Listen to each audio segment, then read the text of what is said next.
to Win LLC. Love, leadership, and the courage to begin again. Hosted by Melanie Kenneman. Let's begin.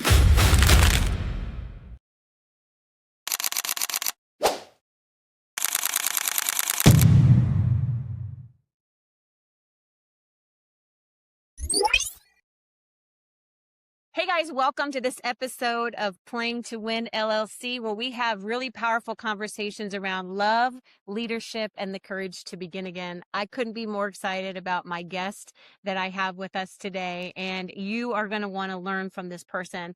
This person is somebody who I believe part of us always wants to make a difference, but this person is literally making a difference every single day. And it's somebody that reminds you that the impact of one life, what that can do, how much bigger that can get from one dream that you have.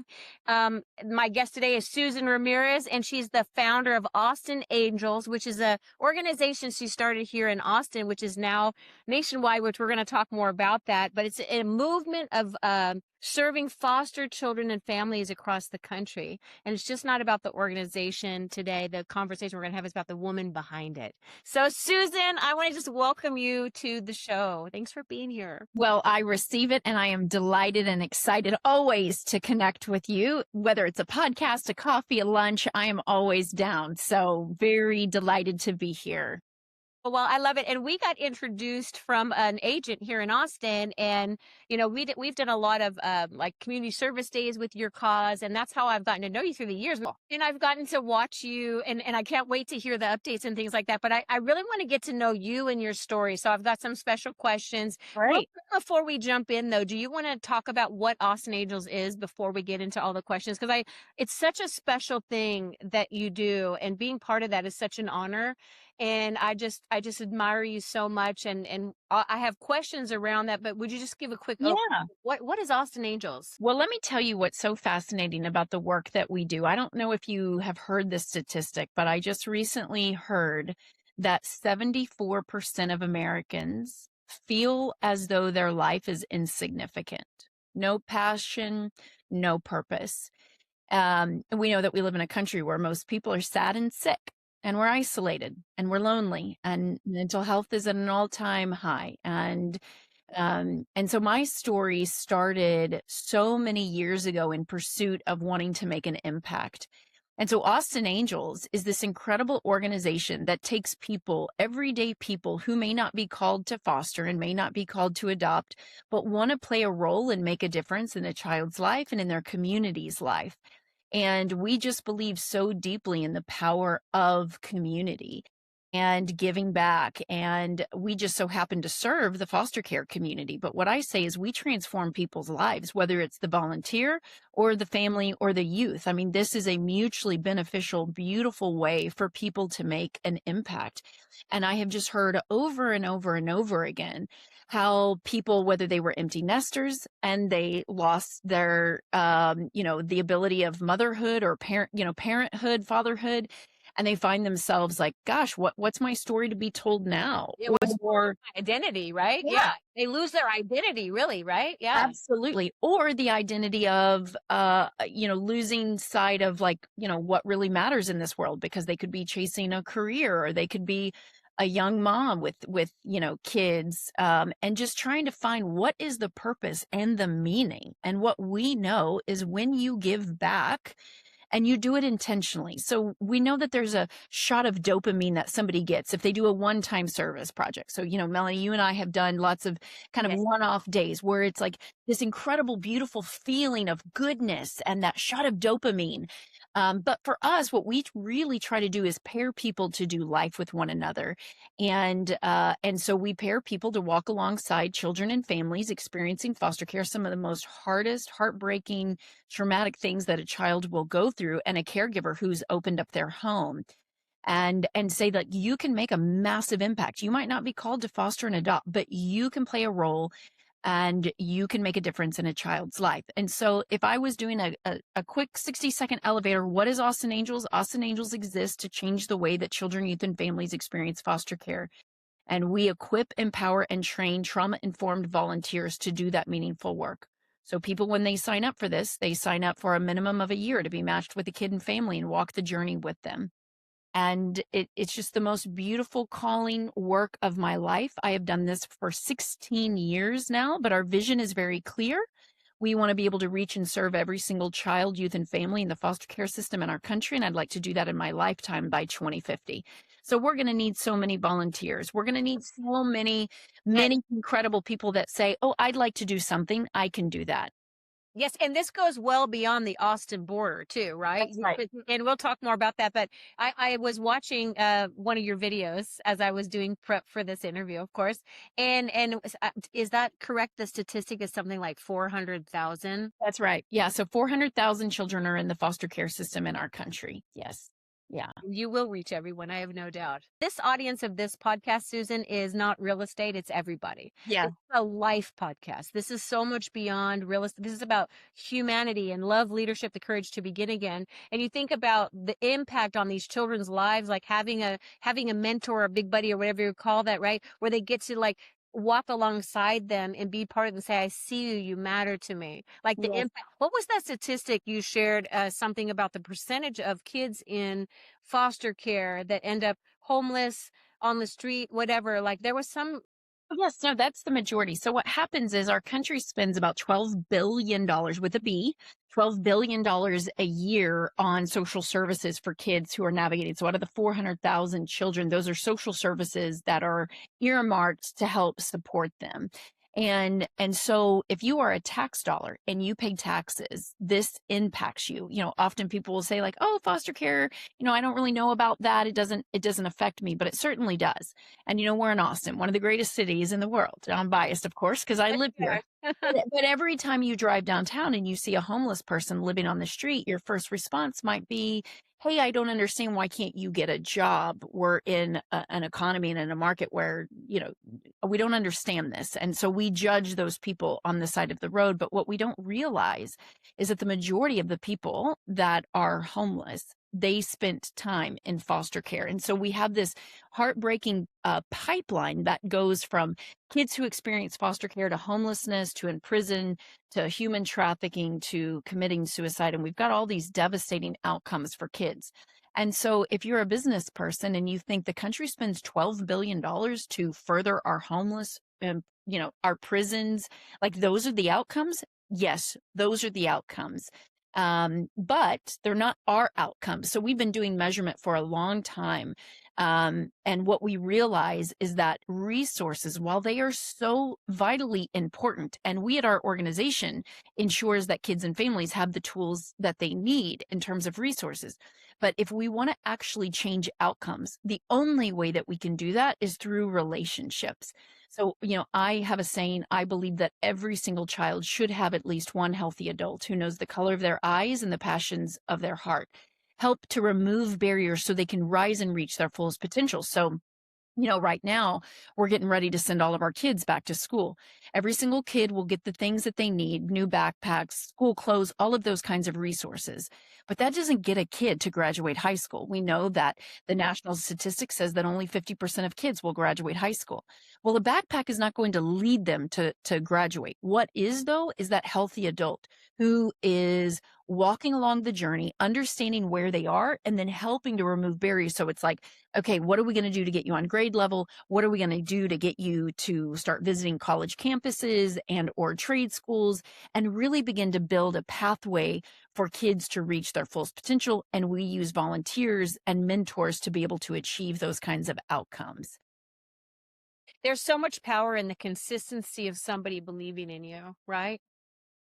Absolutely. I mean, there's so much power. You can't even put like a dollar amount on that. So thanks for sharing that. I just want, I mean, it's a big deal what you're doing. And I am such a believer in it. And I'm just so glad to share you with my audience, because like you are such, you know, a kindred spirit with me. And I just adore what you're doing and all those kids you're impacting. And the thing that I love about your mission too is with all the, like a lot of that other stuff, like prisons on the city, that's all after, that's all like it's happened, right? Whereas if you go to the source and you go to the children, right, and you be preventative, there's so much. So tell me this: who was Susan before Austin Angels?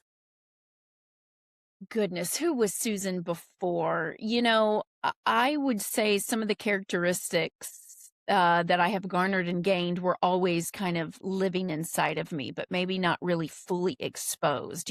That is the thing about resilience and kind of going through and having the courage. It's like Susan today was always the Susan who I was. In fact, let me tell you something really fun is I have a self-actualization coach that I work with, and she just gave me a homework assignment. And the homework assignment was, who is she becoming? Who was she becoming in her 20s for her 20 to 30 decade? Who was she becoming in her 30 to 40s, in her 40s to 50s? And then I want you to think about the decade 50 to 60 and 60 to 70. Who was she becoming? And write it in the future. And as I did that exercise, what I realized was that who she was becoming was always who she always was. And I think I was a person that cared deeply about impact, cared deeply about humanity, about empowering others, about this idea that people should be given the tools and resources to thrive.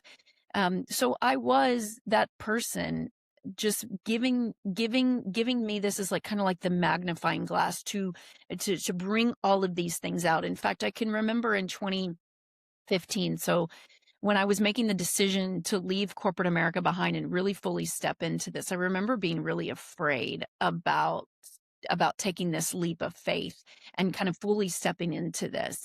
And I look back on that girl who left all those years ago, that comfort. And I'm so proud of her for making the decision to leave, because, we never understand what's on the other side of our yes. We're just about 60 seconds away from making a decision that can really unlock this beautiful potential that we have in others, but we just live in this safety of security.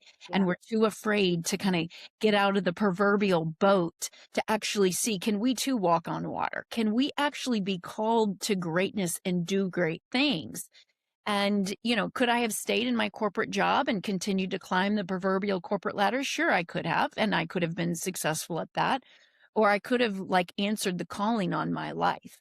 And so I think I am who I have always been, but this has given me the magnifying glass to kind of bring out those giftedness, those traits, those capabilities, that drivers that make you so uniquely you. And you never know really what you're capable of until you start doing it. Yeah, I love that. You call yourself a dream chaser, a faith walker, and an advocate for the overlooked. Were Mhm. those qualities, so as you're talking about this, were these always part of you, or were they forged through like harder moments in your life? Um, I would say going on this journey again is like a magnifying glass of bringing those things out in me. Yeah. I would not probably have the nomenclature 16 years ago to say that that is who I was. But I would say through the refining process of building this and being in the trenches and dealing with the hard, and it has allowed me to see so clearly that this is in fact who I am. It is my giftedness, and I have certainly worked hard in the refining process of, I keep talking about my little beloved self-actualization coach, Laura, but she said, Susan, leadership, like in life, is like a big mountain, and the stone rolls down the mountain. And with every bump and every hit, it kind of smooths out the edges for what if you get to the bottom of it and you've had a really bumpy ride down. It's like this beautiful polished rock. Yeah. And I think what a beautiful way to look at your life. Like, man, so many hits, so many opportunities, but you really have to look at that as a refinement opportunity, like, going through it and being able to see that it's all part of the beautiful master plan, that we get one big glorious life to live. And do we want to live it safe, or do we want to go down the freaking mountain, get bumped and bruised, but to be able to come the most beautiful version of you?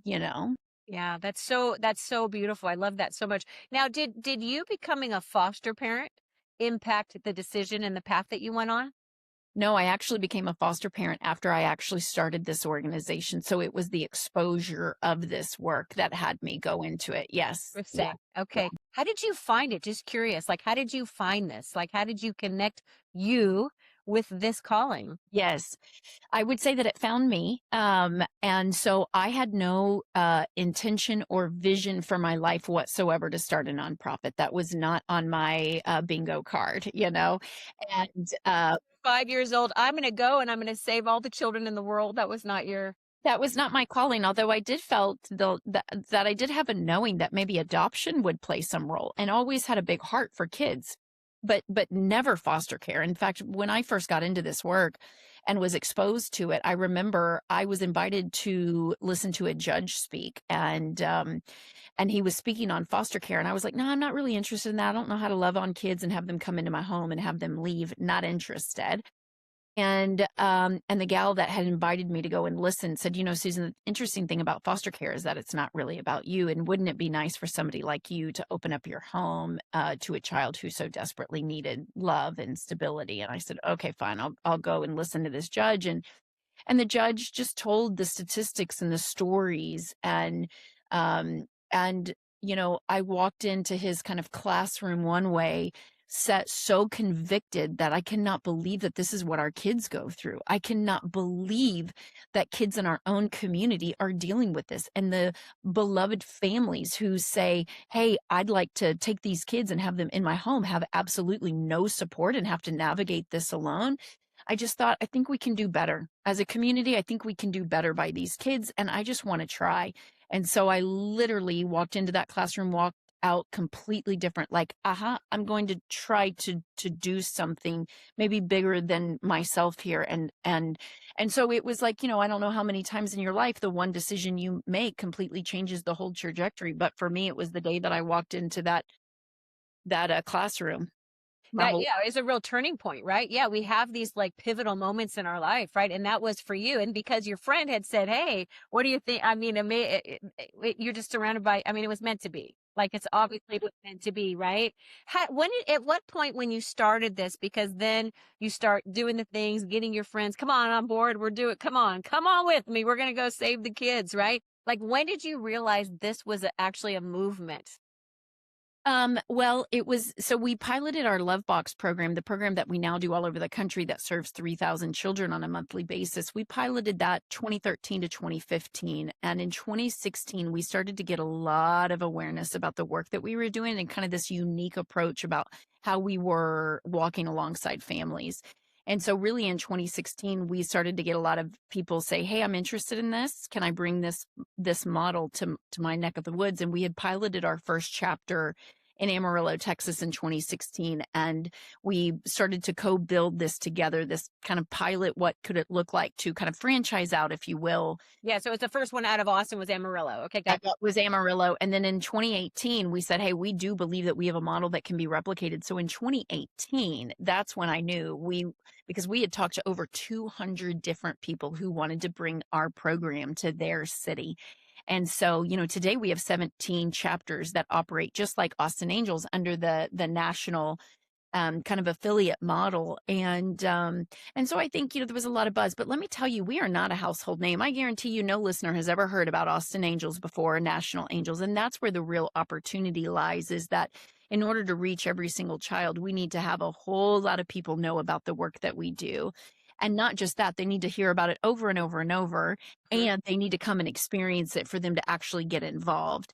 And so, you know, that's why I'm so excited to be able to talk to all your listeners today. You know, a little knock on the old door to say, hey, is there something that you could do to make an impact, not only for your own life, but for others? Exactly. And, you know, I had a good friend of mine. He's also an author and speaker. And he said once when I was interviewing him, like if somebody's in like an anxiety state or if they're in depression, one of the best ways to get out of self is get in service.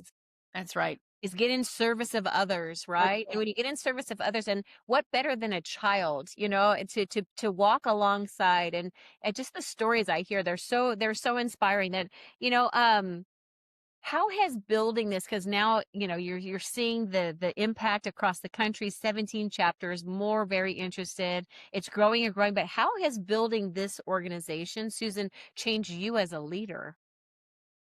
Well, I will tell you that I believe that leadership, like in life, is just one long journey of self-discovery. It has taught me so many things, but I would say the thing that it has taught me the most is really to believe in people.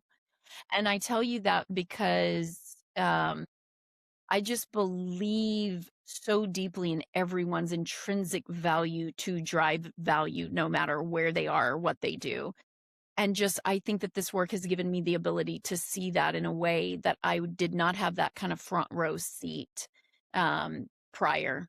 I have a deep belief in people and what people are capable of. I have watched interns make a massive impact in this work. I have watched single moms make a massive impact in this work. I have watched retirees. I have watched young people. I have watched old people. I have watched people from every sphere of the universe come together and rally and champion kids and people, and it's the greatest joy of my life. And I think the other thing is, I think this work has also taught me that I have watched people leave magnificent big careers to do this work with me. I mean, people making $300,000 a year plus way high up in the C-suite teams say, I want my life to be about meaning, and I'm no longer interested in chasing the dollar. I want to chase the impact. And so I look around my staff and I'm like, how did I get so lucky to find somebody like you to do the work like this?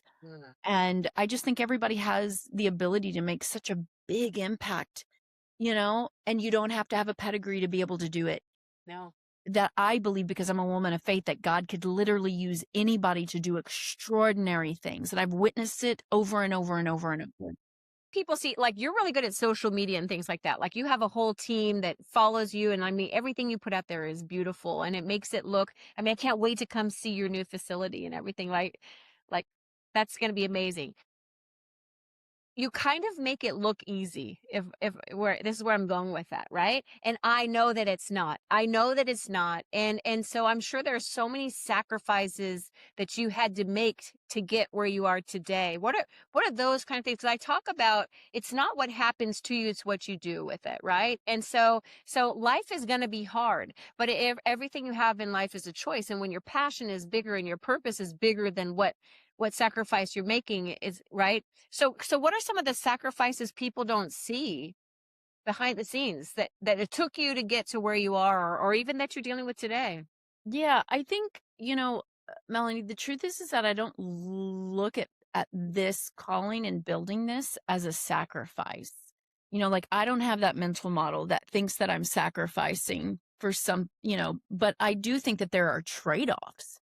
And I can talk about the trade-offs all day long. I mean, the trade-off is that, it's 5:40 p.m. and my kids have been at camp all day, and, I'm doing this podcast. I'm not standing in my kitchen cooking them dinner right now. You know what I mean? And so, but this is an important opportunity for us to share this with people. So I think the trade-offs is that, when you build something, it's going to take time, it's going to take focus, it's going to take effort, and every day there are trade-offs, and you have to calculate that. Does it matter? I think every single decision that you make, especially as a mom, that there are trade-offs and what matters. And so there are some times where I'm like, no, I can't take that meeting because I've got to go to my son's football game or my son's baseball game. And there are non-negotiables for me. And also there are times where it's like, hey, on Saturday we have a back to school event. And so grandma, I need you to come in and entertain the kids because I'm going to be here from 7 a.m. until 9 p.m. that day. But I took all last week off to be fully present with the kids. And so everything is just a trade-off. But I don't look at it, I have not sacrificed. What it would be sacrificial for me not to chase this dream. It would be such a disservice for me to have stayed in corporate America in the comfort and working the given hours and having the safety and the security. I would have sacrificed who I was supposed to become. Mm-hmm. So, I mean, like, yeah, this is hard work, no doubt about it. But what an honor and privilege it is that every day I get to wake up and praise God that I get to do this work with incredible people, and we get to impact and transform people's lives. Amen. I love that. It's so beautiful. It's so beautiful. You know, there's always sacrifice though in anything that you do. You also, if you did a corporate job, like if you don't think it's always a trade-off. I love the word trade-off, right? There's always a trade-off, right? And so it's about living consciously, no matter what it is that you're doing. Whoever's listening to this, right? There's always a trade-off, but you think about big picture. And I'm sure that you've told your boys like they know what you do. They know it, and they're in it with it. They're in it with me. That's right. Like, oh, by the way, you're also going to volunteer because this big old world, like, it is not all about you. And so you're going to give back and serve too. Exactly. Okay, so what would you say? Let's talk about foster care a little bit, because I think there's a lot of misconception out there about actually foster care. But what would you say to someone who thinks they don't have enough time or resources to help? Because I think a lot of people, Susan, out there want to help. And Yes. I think your program comes in, like they want to help, but like my mom fostered people in our home. I don't know if I even shared that with you.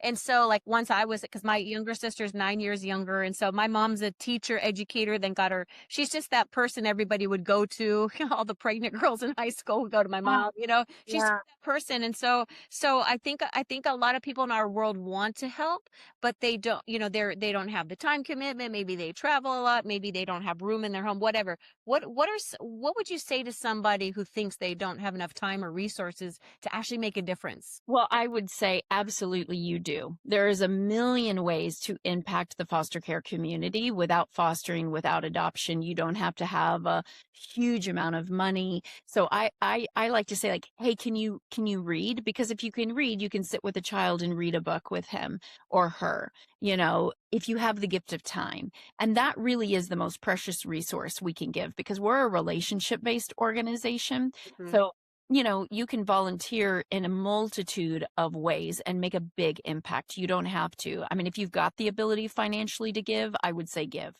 But if you don't and you find yourself on a fixed income, don't let that be the barrier to stop you from making a deep impact. And I would say, if that's you, visit austinangels.com to learn more. All of our programs are listed there, and there's a million different ways you can give back. I love that. I'm so glad you gave that resource. You mentioned earlier you believe every child deserves one healthy adult who knows the color of their eyes and the passions of their heart. I love that so much. Where did that come from for you, and why is that so personal? Why does that touch you so deeply? Yeah, I just think we should absolutely look at our kids in their eyes and treat them as beloved and precious and incredible little human beings. Because when a child feels that sense of belonging and belief, they grow up to do great things. And I think we all needed that. Every single one of us needed somebody to look at us and just be wildly crazy about us. I mean, we need that now. Yes. We need that now, but really you are so vulnerable as a child, and to have a healthy adult to say like, I believe in you, you matter, your dreams matter, I want to make sure that you are able to thrive and overcome. I think it just unleashes, something in kids. And so where did that come from was just, I know that kids spell love Time, and the more that I have spent with not my own kids, but with so many kids. They're like little potted plants. You give them a little water, you put them in the right soil, watch them blossom, watch them grow up and knock your socks off. Be delighted and surprised by how much goodness they can create in the world. Isn't that amazing? You must have so many amazing stories now that you've been doing this as long as you have, 16 years, like, because you've seen a lot of these kids like grow up. Like what your heart must be so full, right? From some of these stories. Yes, absolutely. Okay, you have a really big vision, my friend. Your vision reaches in your bio there. It says it reaches to 2050, right? It's a big goal there. What do you hope exists then that doesn't today? By 2050, the vision is that every single child and every single family would be supported by our programs. And I think my favorite quote of all time is by Desmond Tutu, who says, there comes a point in time where we have to stop pulling people out of the river. We have to go upstream and find out why they're falling in. So by 2050, if all 400,000 kids are supported and served in our program at our National Angels Network, and every single kid has a healthy adult, then what happens is we reduce our prison population, we reduce our homeless population, we reduce those who are human trafficked, we reduce rising healthcare costs. And not just that, but the impact that it makes on the individual lives who's also serving. You heard me say at the top of the hour that 74% of Americans feel like their life is insignificant. What happens and what gets unleashed when people now feel like their life matters and they have purpose and their passion? So I believe, as grandiose and visionary as it is, I believe we change the world we live in. Yeah. One little human at a time. One little human at a time. And that's what that's what's so fun is what I do in my coaching. And that I one big human at a time who really just need the same thing. We're all human beings that need somebody to believe in us and say, I see your greatness. You matter. You're capable of so much more than you can even see in yourself. And that's what's so beautiful is like the courage to just never give up and to just keep going. You have no idea what all these children are going to go on to do in the future, which is just so extraordinary, right? We were just talking a little bit about your sons, right? So what do you want them to take away from them seeing you do this? Because that's pretty great as a mom to be role modeling. And I don't think they're going to, like, my boys loved watching too. And I don't think they really got it until they were adults. Like, what do you want them to learn from all that you role model? Yeah. I would like them to grow up and I would like them to understand work ethic, hard work, what it means to chase a dream and chase a vision, not to settle for mediocrity in your life, but I want them to choose careers where they are making a valuable impact in the lives of others, no matter what that looks like. And I care that they're kind. I care that they give people opportunity. I care that they're fair. Um, and I really value the courage to step out and try things and not to be told by the world what you can and cannot achieve. And so that's what I hope that they do. And Uh, yeah. How would you define success, my friend? Well, I get to live that out, I think, every single day. I think if you would have asked me, 16 years ago, how do you define success? I would have put that in dollar signs. Yeah. And I don't at all view my life whatsoever. I mean, chasing dollar signs left a long time ago. Success to me looks like waking up every single day and winning the day, giving your all, showing up your best, doing everything that you can to move the mission forward. We have a saying in our organization, excellence in everything. But what that really means to me is excellence in inches, step by step by step by step. Some days I fall short. Some days I don't win the day. But I do believe success looks like getting to live this one big glorious life in your calling, no matter what that looks like, and trying to create an environment where everybody can be lifted in this. I think about success also looks like for me creating employment opportunities for others to live out their giftedness.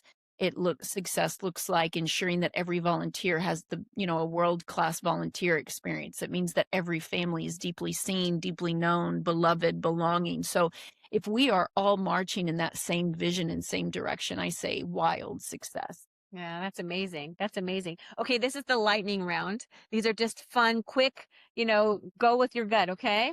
So morning person or night owl? Night. Yep. Okay, baseball or football? Baseball. Baseball. Do you have a favorite team?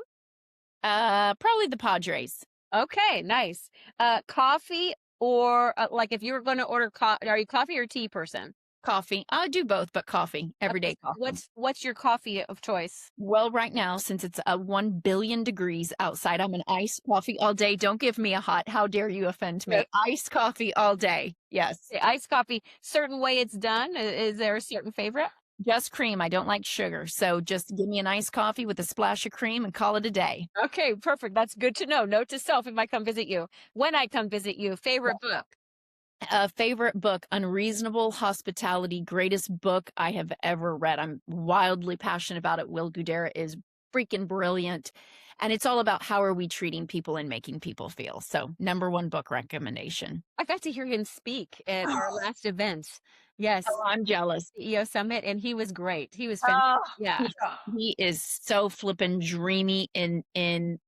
incredible in his communication. His whole concept on really going that extra, right? It's just so impressive. How about one word your husband would use to describe you? Fiery, spicy. I love it, and that's in the best way. What brings you the most joy? My kids. Mhm. Yeah. Just obsessed with them. I just am so like, God, I can't believe I get to be your mom. Isn't that great? Yeah. They've still got a few years at home, right? Yeah, my youngest one, 10, my oldest, 13. Yeah. So, Those are yeah. such fun ages, right? Such fun. Okay, so I know I asked you about success, and I'm going to wrap up with playing to win, the concept of this. So, um, success and playing to win are not necessarily the same thing, right? So, because playing to win is so much of the theme that I talk about all the time, and it's different for everybody, just like success is different for everybody. But what does playing to win look like to you, Susan? So it's funny because every day I say winning, I want to win the day. So I think playing to win for me looks like, are we taking big swings? Are we living in abundance? Are we playing too small? Like, what does really winning look like? For us, winning looks like reaching and serving every single kid. And for me, there's no obstacle too high, no valley too low. So what are we going to overcome to get to that next level? So I think if we're going to freaking play the game, let's swing for the fences. And I mean it. You know, like right now we're running our next capital campaign. So I had to raise $7 million for our foster care communities center. And we finished with that capital campaign. And I reached out to our Playscape folks and I said, I need a playground, but I don't need just any playground. I want the Taj Mahal of all playgrounds. And they said, great, what's your budget? And I said, no, I don't work that way. I actually don't have any money for this playground, but here's what I want you to do. I want you to build me what I want, give me the vision, and then let me fundraise for it. And so we built, I said, here's the thing. I want the kids to stand at the bottom and I want them to look all the way up and I want them to go, wow. Can you build me that? And he said, I can build you that. Then he came back. He said, well, that price tag is $1,080,000. I said, all right, I receive it. Thank you very much. I'm going to get me that playground. So when we talk about playing to win, for me, it's like, are we going to be swinging for the fences or am I going to get some rinky dink little swing for these kids? No, I'm freaking playing to win. I'm not playing to sit on the bench. Put me in, coach. Oh, I love that so much. By the way, your facility just opened this summer, right? That's right. Yes. The very first of its kind in our country, the first foster care community center. And it is an absolute dream come true. 4 years in the making, a place where kids and families can come and belonging and have resources and things that we've never been able to achieve prior to this. So we're just delighted I can't wait for you to come and see it. I know I get to come have the privilege and work with your whole leadership team. That's going to be really fun. I look forward to. What would you say to somebody that's on the fence of like they don't, maybe they want to make a move like you made, like how, like finding the courage to begin again, because it can be scary, right? Whether it's a identity thing, like you'd said, some of the people with foster care, when the kids go away, that maybe it's, oh gosh, I love this role as a parent, but my kids are grown, or whatever that is. How could you encourage people to have the courage to begin again, like you made this giant leap? Yeah, I think, I had said earlier, and I just believe this, like you just never know what's on the other side of your yes. And I would not be, sometimes like when I started this organization, I did not have this big vision at the time. This vision has evolved and has grown, and so many people have played a role in it. And just kind of walking down the journey has opened up doors and opportunities for me to think differently. And so you might just be painting yourself in a very myopic, small point of view about what could be possible for your life, or you might be thinking too big. I would say just have the courage to take the first step. Just have that first 60-second courage that says, I'm going to make a decision and I'm going to do this. And then you do the next one and you do the next one and you do the next one. And every day it's the courage to get up and face another day. and sometimes you need to lay in bed, and that's okay too. But then the next day you get yourself up on and you do it again and you do it again. And I think, that's the thing about life, is having the courage to do it over and over again. It was funny because my sister-in-law had started a med practice and she was like, "Would you just pray for my success?" And I said, I'm challenged by that as somebody who's built something. I don't know if success is your greatest teacher right out of the gate. Here's what I'll pray for, is that you have the stomach enough to deal with defeat long enough so you can achieve success. Because so many of us want that the instant gratification of success. It takes such a long, hard drive down a long, bumpy road to achieve whatever success is that you're after. So I think, to be courageous means I'm going to take one step and then I'm going to take the next step and then I'm going to take the next step and let the cards fall where they may. Yeah. I love that. That's so good. Okay, last question. I'm going to let you get back to your boys. If you could speak to every child in foster care for 1 minute, what would you want them to know? Oh, well, I feel tender when you say that, but I think for me, I would say to them, number one, I'm sorry that I haven't reached you yet, but I am working my tail off every single day to get to you. And I wake up every single day thinking about you, and I go to bed every single night of my life thinking about you, that you are loved and you are cherished. And I am sorry that you find yourself in such a hard situation and circumstances, but there are so many people that care, not just me. I am one person, but there is this army of people, a whole community of people who are working hard every single day, not only to reach you, but to ensure that you have the tools necessary to thrive. So go out and chase every dream. Dare to dream about what is possible, because you might just surprise yourself. And don't let this big, harsh world tell you that you can't do it. And don't believe the lies that we tell ourselves that you are not capable, because we pick up things along the way that say you can't do it, you're not smart enough, you're not good enough. And it is a dirty, filthy lie. Yeah. How do you want to be remembered? As a person who was bold enough to chase her dreams, as a person who loved deeply, who believed deeply in people. That's how I see you, my friend. Thank you.